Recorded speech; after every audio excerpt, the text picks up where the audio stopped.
maka salat tarawih. Jangan terlalu kenyang, kamarkaan, beteng kembung, angin asup. Tungtungna maralak heai. نحبك يا رسول الله.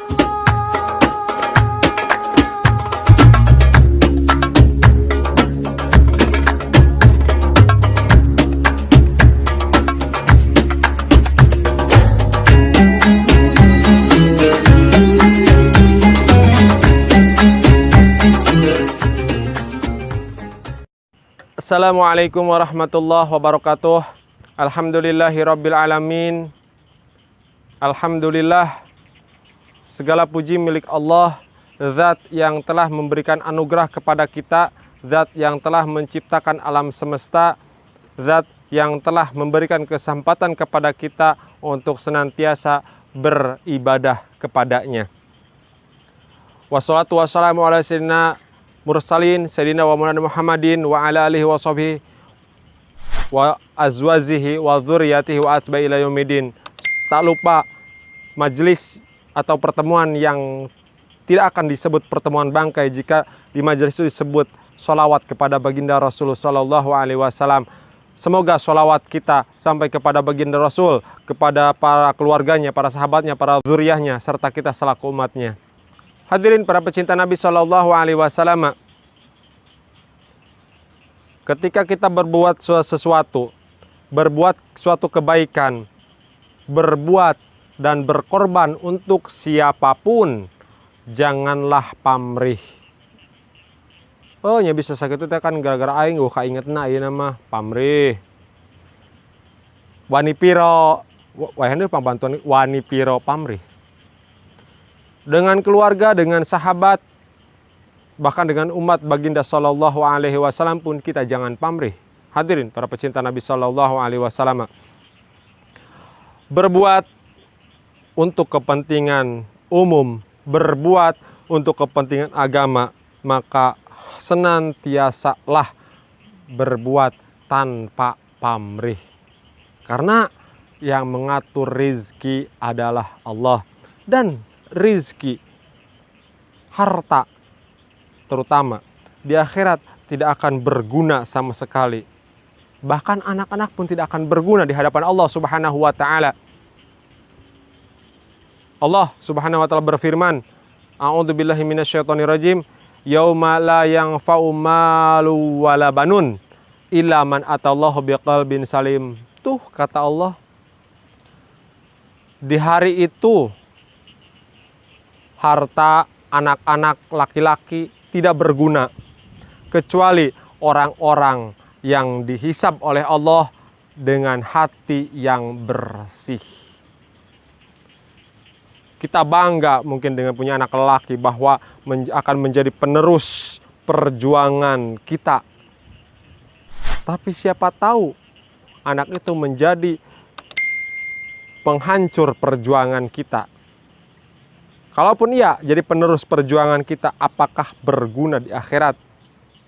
Karena kita berbangga dengan itu, Allah akan memusnahkan segala kebanggaan itu, kecuali hati kita bersih. Harta yang kita banggakan di alam dunia ini, harta yang kita agung-agungkan di dunia ini, apakah akan berguna di hadapan Allah? Tidak, sama sekali. Kalau kita tidak mempunyai hati yang bersih. Hadirin para pecinta Nabi sallallahu alaihi wasallam, bahwa hari itu tidak akan ada gunanya harta dan anak laki-laki. Tidak akan ada gunanya sesuatu yang bisa kita banggakan dari alam dunia ini kecuali dengan hati yang bersih. Apa hati yang bersih? Jauh dari kekufuran. Jauh dari kekufuran. Apa maksudnya? Bersyukur. Alhamdulillah kita masih bisa sehat, masih bisa hidup, dan kita masih bisa melaksanakan puasa di Ramadan 1441 Hijriah ini. Teman kita mungkin sakit, tidak bisa berpuasa. Teman kita mungkin sudah meninggal, tidak lagi bisa berpuasa. Kita masih bisa menumpuk amal, alhamdulillah. Ketika berbuka, alhamdulillah kita masih bisa makan, masih bisa berbuka dengan sesuatu yang manis. yang ada manis-manisnya gitu. Orang lain mungkin belum tentu seperti ini. Maka bersyukur atas karunia yang Allah berikan. Itulah hati yang bersih. Tentu dengan hati yang bersih itu tidak akan lagi ada penyakit-penyakit hati seperti pamrih. Hadirin para pecinta Nabi Shallallahu Alaihi Wasallam, Allah Subhanahu Wa Taala berfirman, A'udzubillahi minasyaitonirrajim, wa ma umiru illa liya'budullaha mukhlishina lahuddin. Padahal mereka tidak diperintahkan, Allah tidak memerintahkan kecuali supaya menyembah Allah dengan memurnikan ketaatan kepadanya. Sembahlah Allah.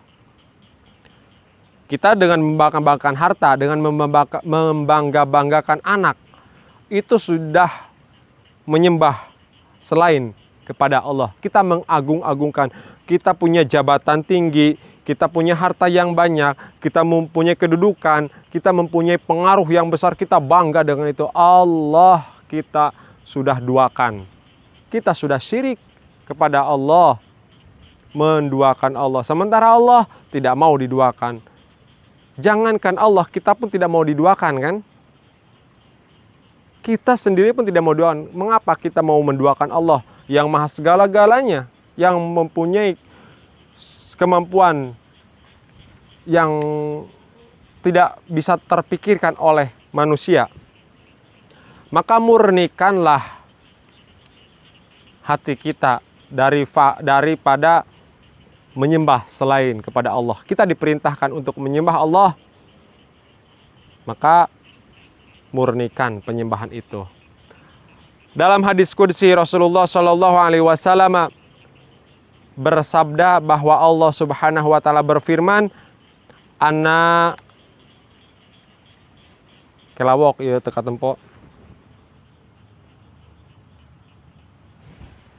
Ana agnas suraka'i anisirki man amila amalan asraka fihi ma'i ghairi taraktuhu wa syirakuhu. Aku tidak menerima, kata Allah, tujuan lain dalam beramal. Bahwa kita beramal, beribadah, itu tujuannya mardotillah. Berbuat, beramal ingin mendapatkan ridha Allah. Itu yang akan diterima oleh Allah. Selain itu Allah tidak akan menerima amal kita. Barang siapa melakukan satu perintah atau perbuatan dan memiliki tujuan lain selain ridhoku, kata Allah, aku akan meninggalkannya dan tidak akan menerimanya. Perbuatan kita tidak diiringi dengan niat mardotillah, maka Allah tidak akan menerimanya. Contoh yang mudah lah, ginilah hadirin para pecinta Nabi Shallallahu Alaihi Wasallam. Seorang berjalan ke pasar, seseorang berjalan ke tempat pekerjaannya, seorang berjalan kepada instansi dia bekerja. Dia ingin memberikan nafkah kepada keluarga dengan nafkah yang halal. Artinya apa? Dia ingin ridha Allah. Mengapa kok tadi tidak ada niat ridha Allah? Ya, memberikan nafkah kepada keluarga yang halal. Itu kan ridha Allah. Maka berbuat sesuatu karena ridha Allah. Ingin memperoleh ridha Allah, bukan memperoleh ridha Roma.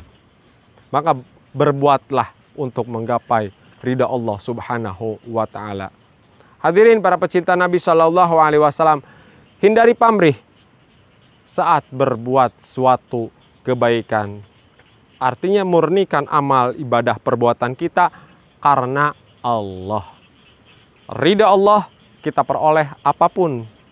Jadi seperti tanah ini, Al-Fakir sholawati, Allahumma sholli ala sayyidina Muhammad wa ala sayyidina Allahumma sholli ala sayyidina Muhammad. Ingin mencapai ridha Allah,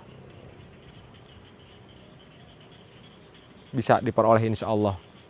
Tanah yang luas seperti ini dipeser ku Allah, kau Al-Fakir insya Allah. Mohon maaf Al-Fakir atas segala kekurangan dan kehilapan.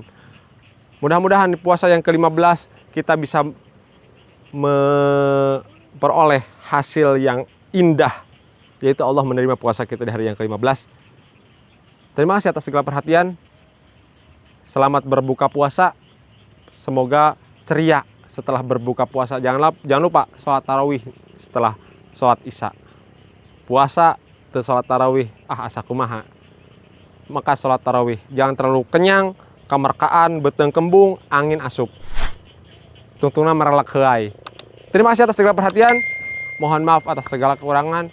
Wallahul muwaffiq ila aqwamit thoriq. Wassalamualaikum warahmatullahi wabarakatuh. Jangan lupa like, comment, and subscribe channelnya Ustadz Unan Official.